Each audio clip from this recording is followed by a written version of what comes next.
Supporting this channel is simple.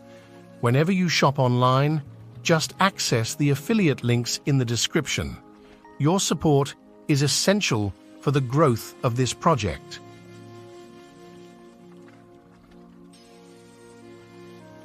Right. So, Guru, are these one and the same? Mind and brain? Well, in the yogic sciences, we do not accord the kind of significance that modern physiology accords to the brain. We see brain just as body. It is just body, it is one more aspect of the body. But mind, or what we are referring to as mind, the English word mind is not specific, it's kind of too general. Normally, we identify four parts to what we now talking about as mind. The moment you use the English language, you kind of speaking, when it comes to anything internal, we are talking in more generalities, not specific.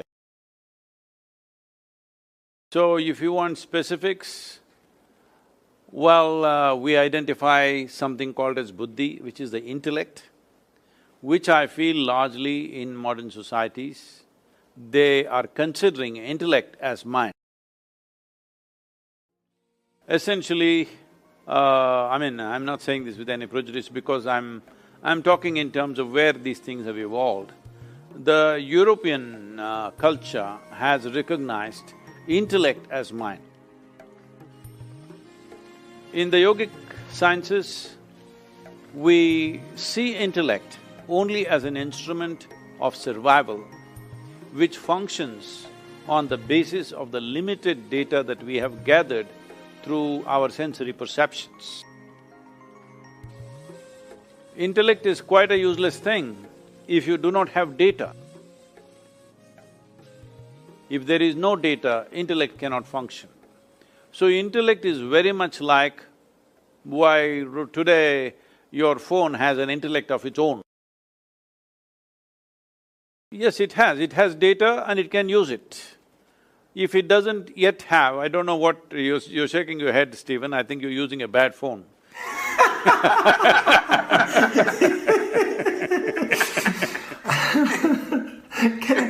Well, I will… You still are Nokia, I think. I think even the best iPhone is still quite stupid, isn't it? It has no subjective experience. So because we talk about artificial intelligence and machine learning and…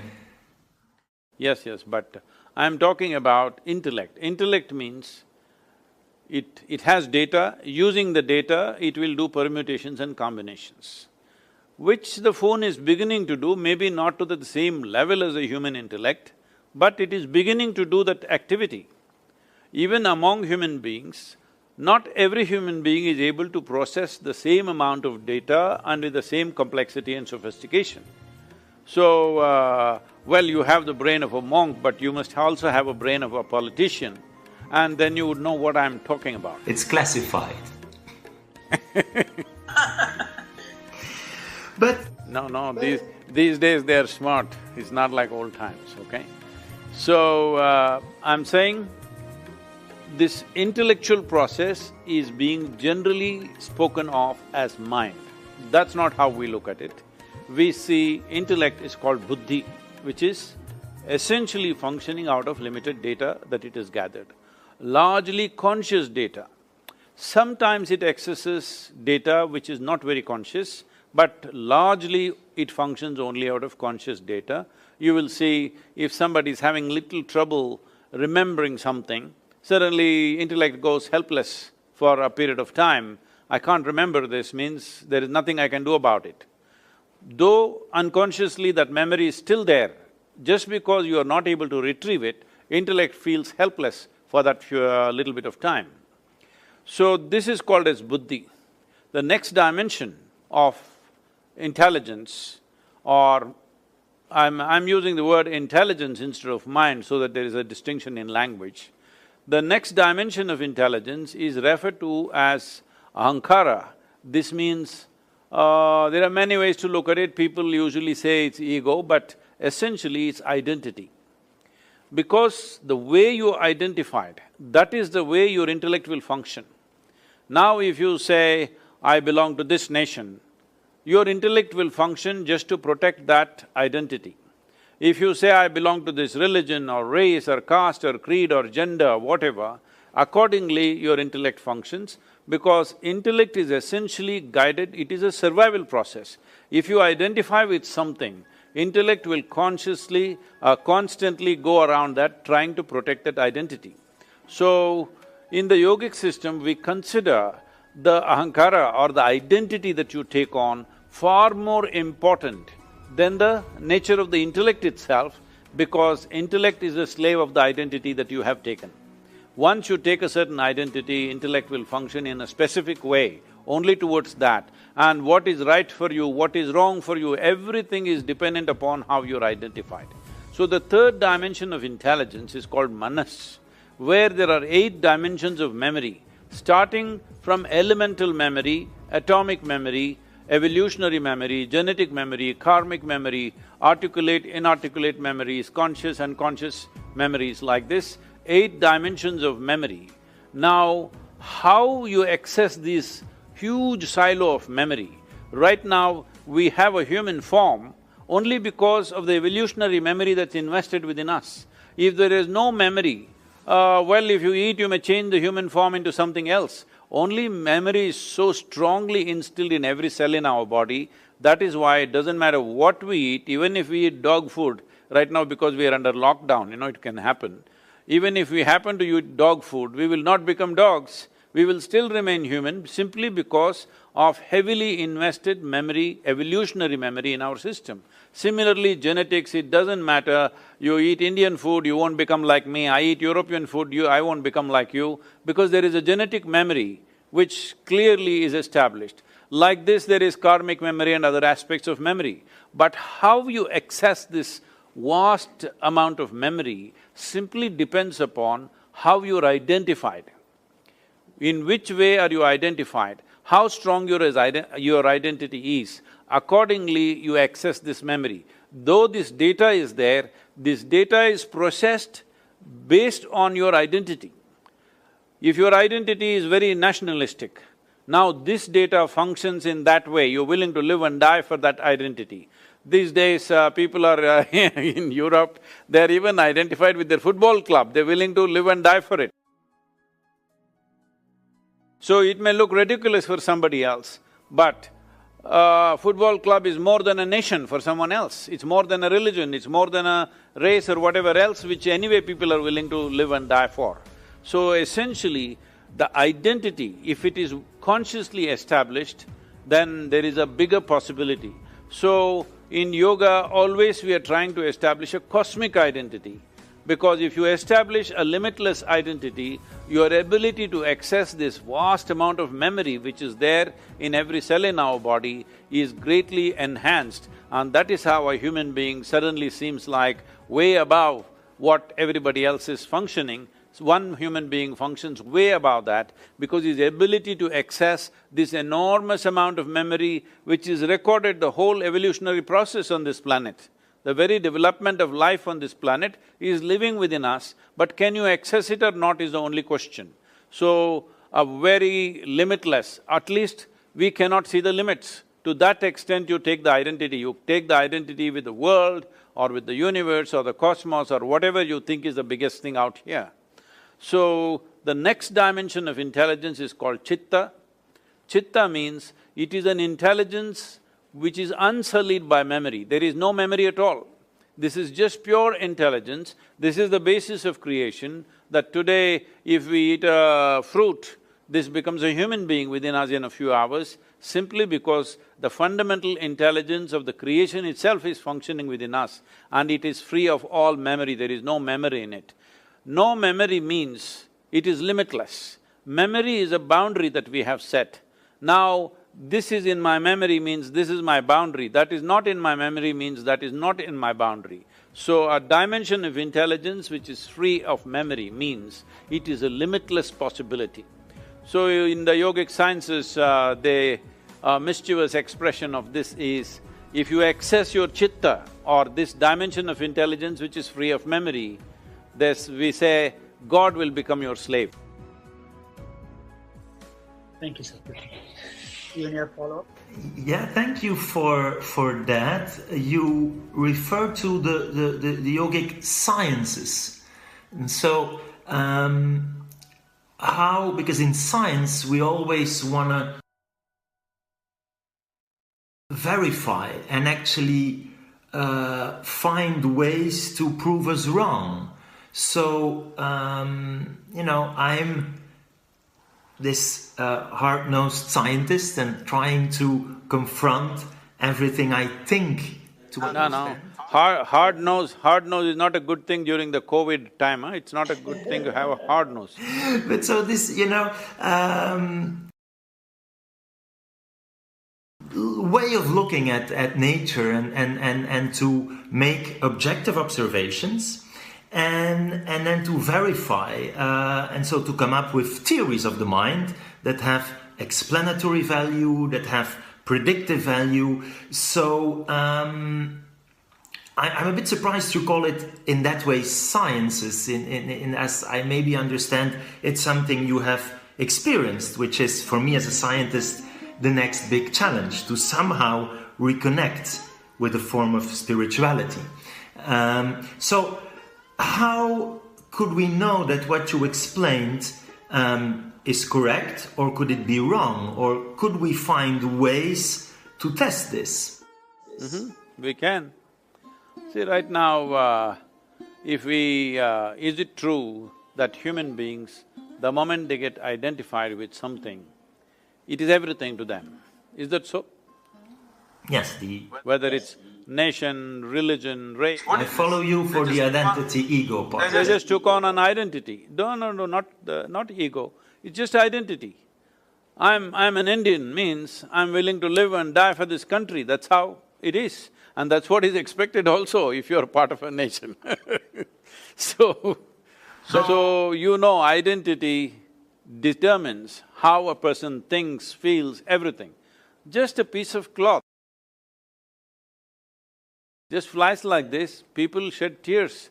It's a flag, A national flag does this, people stand there, grown-up men shed tears. What is there in the cloth?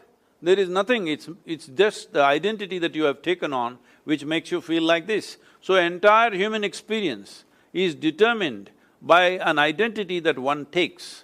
When one sleeps, there is no identity. When dreams, there is identity, but in sleep there is no identity, in death there is no identity. Well, you can always talk about your anesthesia and there is no identity. I'm not the person to talk about that. But I'm saying in conscious experience of life, one's identity is determining everything. Well, does it show up in your blood, does it show up in your chemical analysis? I don't know, that's for you guys to say. But it is a fact that people's way of thinking, feeling, working and how they live is determined by their identity. So is it scientific enough, I'm asking? When the whole world is demonstrating it. So the next thing is memory, the manas. Now, we were talking about many things. Stephen, do you remember how your great-great-great, 10 generations ago, how your great-grandfather looked like? Do you remember? And somehow, yes, I know, I have the nose on my face. Yeah, you've been listening, you're not remembering. Absolutely, and so we kind of understand that a little bit in terms of the genetics, and as you say, it all comes down somehow to the language we use, and then it can become very confusing. In terms of your comparison to my brain and my iPhone and the way it deals with data, I think there's something fundamentally different with how I… No. It is a question of lack of complexity and sophistication when it comes to the iPhone. It is not as sophisticated and complex as your intellect. I did not use the word brain, I said your intellect. The difference between the iPhone and the data processing and us having feelings, right? My iPhone is not… No, that's not what I said. I said between your intellect. See, this is the problem. Right now, English language is using the word mind in a very general term. Now, if you go more specific, in this mind, there is intellect, there is identity, there is a huge volume of memory, and there is a dimension called chitta. Right now, I don't want to call consciousness because the word consciousness needs some cleaning. It's kind of absorbed all kinds of stuff in the… in the medical lexicon. So we will leave that aside. These three together or these four together, you're calling it as mind. But if you look at the intellectual process alone, that and your iPhone are not fundamentally different, but very different in terms of sophistication and complexity. Very, very different, another world altogether. So, I'm very excited about the brain. It's my favorite organ. That one you have on the table or… That one I have up there. That's not on the table. Because… No, because that seems to have more grey matter, that's why I asked you. That is maybe true, because this is the brain of a experienced meditator and I'm just an amateur. But these brains are important, of course, right? And there's other organs that I like, but without this one, it's less fun. So also when we talk about organ transplantation, and by the way, are you an organ donor? I told you I gave away my brain long time ago. I also gave away my heart. No, but seriously, it's because you have so many followers. So, we redefine death and we now have brain death criteria, and there's, lives that can be saved thanks to organ donation. So, are you okay to, after death, give your organs? I'm not right now planning to die so soon, so let's see when it comes, huh? By the time I die, at least my brains, I would have used it up fully. Stephen, I thought I will… sorry, go ahead, Stephen. No. So I think that the example of transplantation is of course interesting in a sense that it shows kind of the importance of the brain, right? Because you can replace nearly every organ, and we can now indeed even replace the heart, and it would still fundamentally not change the way you think and feel and perceive emotions. But of course, for the brain, it's different. So there is something special about this organ, and there we shouldn't be too arrogant when it comes to the big question of consciousness and explaining thoughts and perception and emotions. We just have a terribly hard time to go from something material, that is this brain, and to this very first-person subjective experience. So there, for you, I understand that the brain is not the whole story, right? If I'm correct, and that there's… I generally think through my whole body. Really. And that is true. That is why I can do 24 things at the same time and don't feel any stress, because I use every cell in my body. Okay. Because what you're referring to as intelligence, essentially, in most people's experience, I'm not somebody who's propounding this, but in most people's experience, a certain combination of memory and intelligence is what they're calling as mind, isn't it?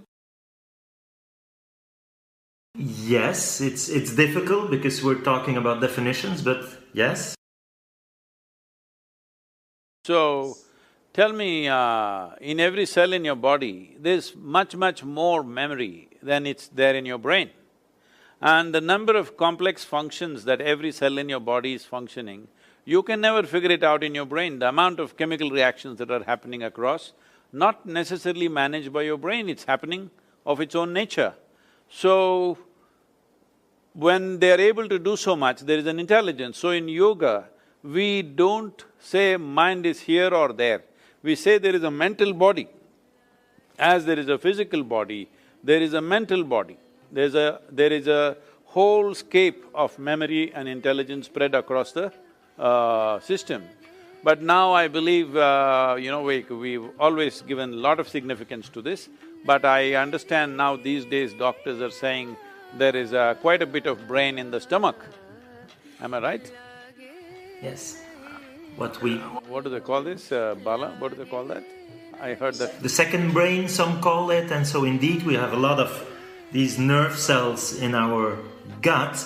Yet if I have to choose between losing those or those nerve cells, I think I rather have the brain.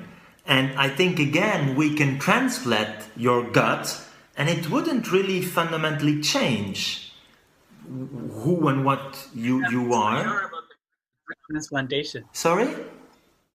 I'm not so sure about the gut transplantation. It's not so widely done. No, of course, but I agree. Brain, there's no transplantation. You anesthetize them. You can change the activity of that autonomous system, and the impact would be very different, right? Than whether you change the activity of those brain cells. So, I think we all agree that the brain is something important, right? And no question about that. There's no question about whether brain is important or not. But brain is important and it's functional only because of the connectivity to the rest of the body with the neurological system. Suppose you cut something in your spine, then the brain cannot function by itself and it's meaningless what it does, only because it's connected. So how yoga sees brain is not as an organ per se, it is part of the neurological system. It's like one big knot where more is happening in one place than the rest of the places. But it doesn't mean it is not happening in the rest of the place. So that's why I said, I think through my body. This is why even if you're doing 24 things at the same time, you don't have any level of stress because it is like, if you're just thinking just here, what it means is, you bought a car with 4 wheels, but you drive it on one wheel all the time. Obviously, one will wear out very quickly and there's too much stress. Every time people have to do something, simple things, if they have to decide what clothes to wear, where to go, what to do, they get so stressed on a daily basis because they're using just one dimension of their intelligence, not exercising other dimensions of their intelligence. And that you can train through yoga is… Oh, definitely, yes. And I'm, as I said, struggling to understand consciousness, and again, we shouldn't be too arrogant. It's to me one of the big mysteries for science to solve, right? With this objective scientific method. Some would even say it's impossible, and we will never be able, with our limited mind, to understand the mind. But I'm naively optimistic. But it is true that, as you said repeatedly, maybe we should be more emphasizing the experience, right? And that is why I'm listening to these athletes of the mind and these traditions, being your tradition or Buddhism or… and I think we have, first of all, considered consciousness as a taboo. It was just impossible when I started in the 90s even to find money to study consciousness, and that is finally changing, but still. And next, maybe now we're too excited because we have these machines, functional MRI, and we can, 3D print brains and look at how parts of the brain light up and so on and so forth. But maybe we ignore a little bit too much the phenomenology. So when I have these Buddhist monks in my machine and they talk about these different levels of consciousness, and you just mentioned something like pure consciousness or intelligence. For me, it's very, very difficult because I never had that experience, right? And so I think I should. No. What you're saying is, it is difficult for me because it's not there in my memory. That's exactly what I said. If something is not in your memory, your intellect is helpless about that aspect of life. So how will it come into your memory unless it has come into your experience? You know, what is red, blue, yellow has come into your experience. That is why it's in your memory, otherwise it wouldn't be there in your memory. If you see a certain kind of food, certain kind of drink, certain kind of situation, you know what it is only because it's there in your memory, otherwise you wouldn't know. So right now, something that is not yet in your memory, you are trying to sort it out in your intellect. That's never going to happen. It is not that you will never be able to figure this, that's not the point. You will never be able to figure it with the kind of instruments that you're using right now. First instrument that you're using is intellect, and all other instruments, whatever scientific stuff in your lab, this is all products of intellect. They all function only from data. So data means repetitive things, nothing new can ever happen in data. Consciousness means it is a memoryless intelligence, intelligence beyond memory. Unfortunately, because of the type of modern education that we have, we are making people misunderstand that memory is intelligence. You know, if you read a textbook and keep it in your gut and you go to the examination hall and puke it on the paper, you will be first rank, all right? Simply because you have memory. So memory is being misunderstood as intelligence. But intelligence doesn't need memory, intelligence functions of its own accord. Intelligence can generate memory, intelligence can store memory, but it is not the basis of memory which is intelligence. Intelligence is the basis of memory. Memory is not the basis of intelligence. So would you agree that we could try to get the best of both worlds? Where are the two worlds? I am living in only in one, which is the other one? So this… Where are you from? Where are you? Are you talking to me from Mars or something? I'm talking about my lab and the machines and the rational approach, but linking it to the phenomenology, to, as you say, the memory, the experience, and indeed that we maybe have been ignoring it too much, right?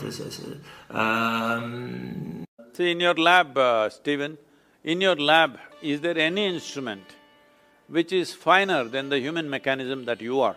No. Then why are you using crude instruments instead of using the finest instrument that you have? I'm trying to combine them. Why? Because… so what you're saying is… No, there's nothing no because. The only reason is, we have all gone through an education system which doesn't trust the finest instrument on the planet. So, I wanted to ask this question because I face this a lot, Stephen. Especially when I talk to neurologists and my own friends and colleagues. Because they don't experience this, they doubt it. They doubt whether this actually exists, right? The consciousness or the intelligence part that Sadhguru is talking about. The science is all about reproducibility and repeatability, showing that again and again. Well, human beings are repeating themselves for generations. Isn't that good enough? And I'm coming to that straight because they want to see that as a traditional data form, but because we don't have any instruments as of now to say that or show that or given us a PowerPoint presentation, but there are millions of people who are experiencing this and are talking about the same thing. Why don't we trust that in scientific world? Because the first question I face is, oh, there's no data, what you're talking is all nonsense. So again, you are very open to it, that's why I'm asking you this question. Why do we go with this so-called definition of science that, keeps on saying it's not seen outside, I can't demonstrate, but we can put ourselves into that state and experience it. There's a lot of people who are talking about it, so I'm not sure why we don't account for it. And I think you're right, we should listen more to, and I think if we want, as neurologists, you anesthesiologist or the psychiatrist, or So we need to link back to that subjective experience, whatever you call it. Now, I think, and that's what I try to say to combine the best of both worlds and approaches, that if we only go with experience, well, maybe we could be limited or maybe plain wrong. No, not with one person's experience. If it is repeated in 10,000 people, is it good enough?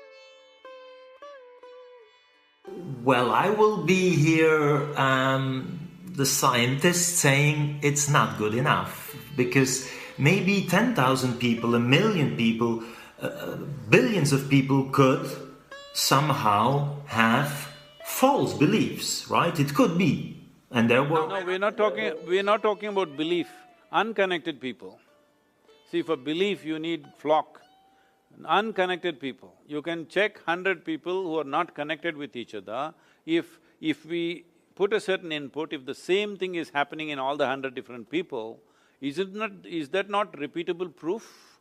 Yes. Yes. Right now, is there any scientific evidence that you're alive?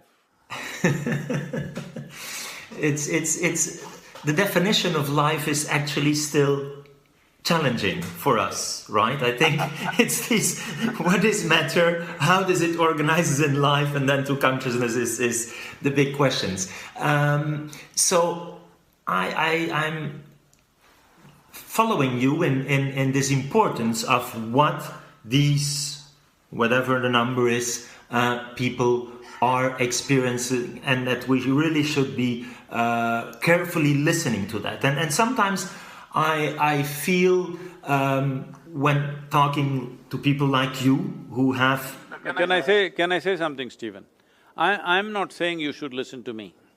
It is not necessary to listen to me, because if you listen to me, it's just hearsay. I'm saying something. It may be a bloody lie, who knows, all right? I'm not asking you to go by my word. I am just saying, if you do certain thing and those results happen to you, then that is true, isn't it? You don't have to believe what I say. I'm saying all of us, we are here, how are we here? The basic thing is our parents have given us what they have given us and we became that, and now we gather our own thing in our own experiences and make it much more complex. This is how we are living. So, what is the proof of this? Living is a substantial proof, because it's there. It's been repeated for million generations, so it can't be questioned. So right now, the instruments that you have in the lab, whatever you said 90s, the instrument that you had in 90s and the instruments that you have now, are they very different, more sophisticated? They're better, they always get better. They're always getting better.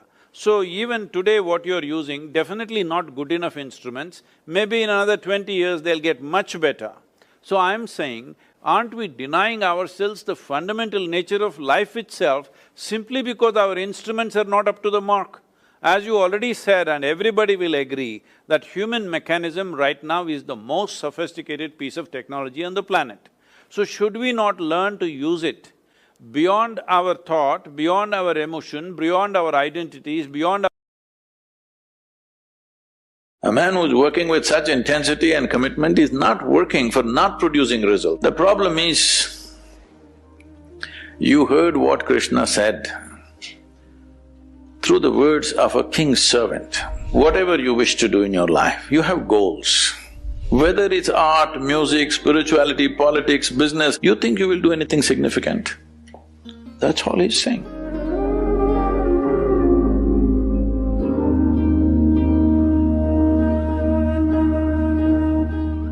In the Bhagavad Gita, Lord Krishna advises us to keep putting in effort without being attached to the results. But I find it incredibly hard to keep working and not obsess over the results.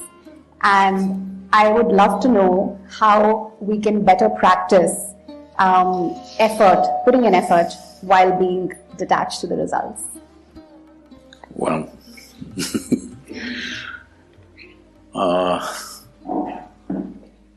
I'm not in any way well studied about any scripture. It's unfortunate, but I have to say I have not even read the Gita. But we know the life of Krishna, that people think Krishna means butter, girls and flute. But you need to understand this. All these things happened only till he was 16 years of age. So after 16, he lived an extremely committed life. His commitment was to marry the political process of the day with the spiritual process, because he saw unless those who wield power are essentially in their experience have a larger sense of life and an inclusive sense of identity, not my family, my children, my husband, my wife, this stuff. You have a larger sense of identity, only then you must wield power. Otherwise, it will lead to corruption. People say, power is corruption. Power is not corruption. Limited identity is corruption. They believe they're doing the right things and they're doing the horrible things all the time because their identity is so small. So he was trying to change this. This was his whole life's mission. And always working for results. Hello? A man who's working with such intensity and commitment is not working for not producing results. Obviously, he's working for results. The problem is, you heard what Krishna said through the words of a king's servant. Nobody else told you. He only spoke to Arjuna. Arjuna never spoke.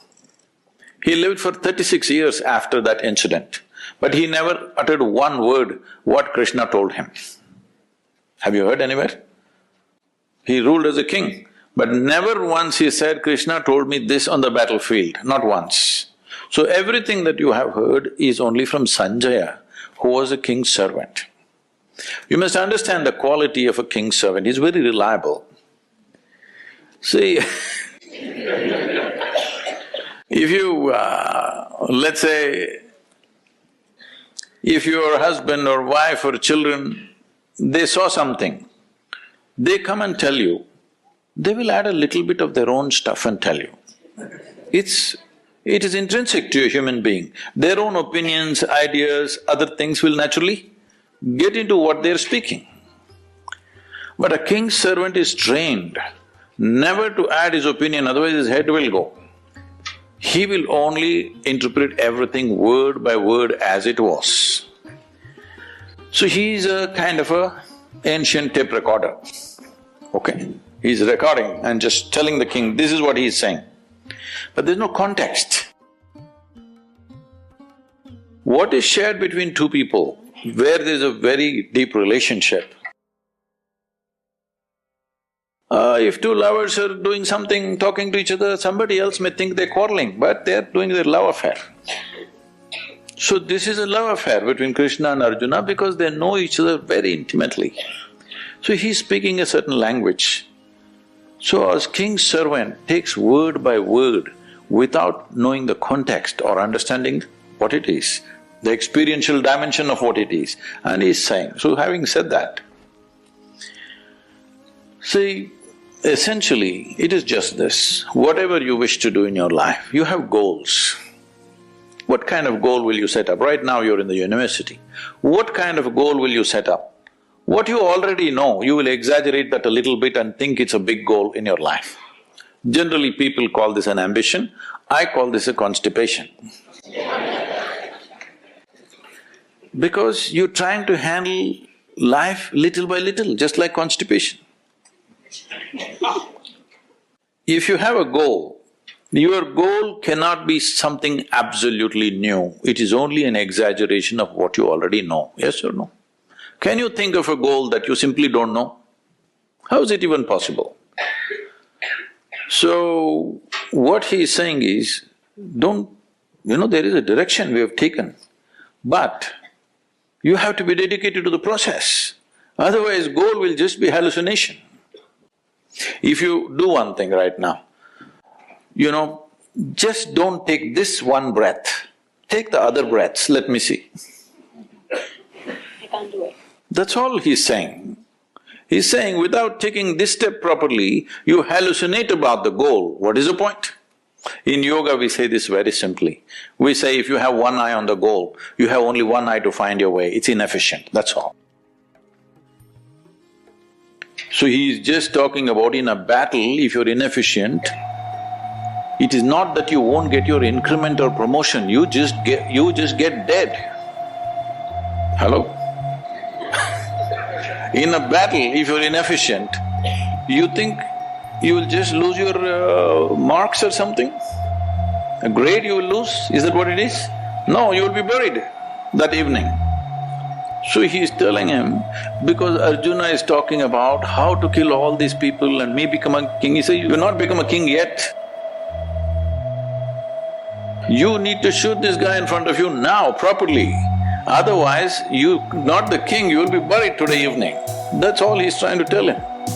Is it wrong? So, every year in the month of November, we have a business event. So, 200 CEOs were there last year also, this November it's coming again. And they just look at how seamlessly Isha Foundation functions. Variety of activity, all volunteers. Volunteers means what? Nobody's trained for the job. They are super dedicated, but they're not trained for the job. And you can't fire them because they're volunteers. If you hire them, you can fire them. They're volunteers, how to fire them, you can't. So they looked at this and said, Sadhguru, we pick up the best from IITs and IIMs and all this stuff, but you're just doing with volunteers and your organization functions better than our companies, how is it? I said, see, all of you are dedicated to the goal. Here, I have continuously instilled in people that you're absolutely devoted to the process. Now what you're doing, you do this well. Most of them don't even know where I'm taking them, all right? They're working for a certain project, they don't know what is the goal. I have something else, if I tell them right now, they'll freak. Because my goals are so far, they will give up. So right now, we have instilled this in them, you just absolutely involved in the process. Know the joy of involvement, first of all. Without absolute devotion to what you're doing right now, you will not do anything significant in your life. Whether it's art, music, spirituality, politics, business, take anything. Without being devoted to the process that you're doing right now, you think you will do anything significant. That's all he's saying.